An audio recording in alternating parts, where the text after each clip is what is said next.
आणि संतोष देशमुख हत्या प्रकरणात आरोप निश्चिती पुढची सुनावणी 8 जानेवारीला खंडणीसाठी अडथळा म्हणून संतोष देशमुखांची हत्या बीडच्या विशेष न्यायालयात आरोप निश्चिती करण्यात आली।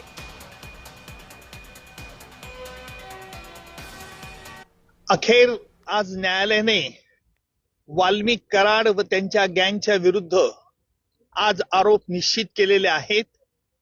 दिनांक 9 डिसेंबर 2024 रोजी संतोष देशमुख यांचा कट करून संगनमताने आरोपींनी खून केला आणि त्याचप्रमाणे यातील काही पुरावा नष्ट करण्याचा प्रयत्न केला।